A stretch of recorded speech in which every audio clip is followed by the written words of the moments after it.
At 80, Tom Selleck is finally opening up about a truth that shaped his entire life and career, and it all leads back to one man, James Garner.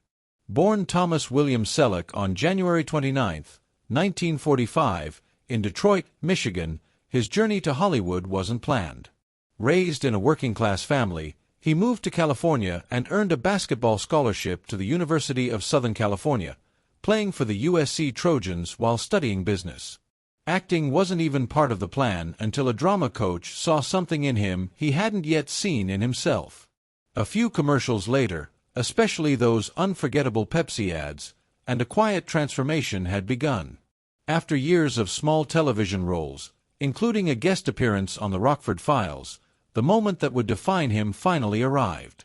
In 1980, he stepped into the role of Thomas Magnum in Magnum, P.I., and suddenly, everything changed. With his signature mustache, laid-back charm, and that iconic Ferrari, Selleck didn't just play a character. He became the embodiment of 1980s cool, earning both an Emmy and a Golden Globe. Opportunities followed, including being considered for Indiana Jones in Raiders of the Lost Ark, a role he ultimately had to pass on due to scheduling conflicts. But Selleck proved he was never just a television star. From the massive success of Three Men and a Baby to his rugged performance in Quigley Down Under, he built a career defined by consistency and quiet strength. Years later, he would reinvent himself once again as Frank Reagan in Blue Bloods, becoming the steady, principled patriarch audiences trusted and admired. But behind all the success, Selleck made a choice that set him apart in Hollywood. He chose stability over constant spotlight. In 1987, he married Gilly Mack after meeting her in London during a performance of Cats, and together they built a life far from the chaos of fame, raising their daughter on a 60-acre avocado ranch once owned by Dean Martin. It was a deliberate step back, a decision rooted not in fear, but in wisdom. And that wisdom, Selleck now admits, came from James Garner. Long before they met, Selleck had admired Garner in the classic series Maverick. But when they finally crossed paths, the legend he expected was something entirely different. Garner wasn't larger than life, he was real. Grounded. Kind. He treated everyone the same, whether it was a studio executive or a crew member behind the scenes. There was no ego, no pretense, just authenticity.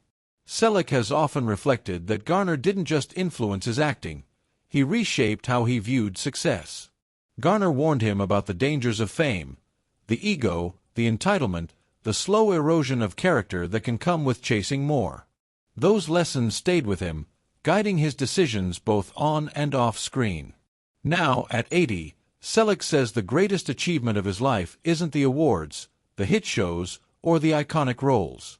It's something far simpler, and far more meaningful. It's becoming the kind of man James Garner showed him he could be. A man who values family over fame. A professional who treats people with respect. A star who never forgets where he came from. Looking back, Selleck admits the truth isn't complicated at all. James Garner didn't just inspire him, he set the standard. And even now, after decades in the spotlight, Tom Selleck says he's still trying to live up to it. And maybe that's the real legacy, not just the roles we play on screen, but the lives we choose to lead when the cameras stop rolling.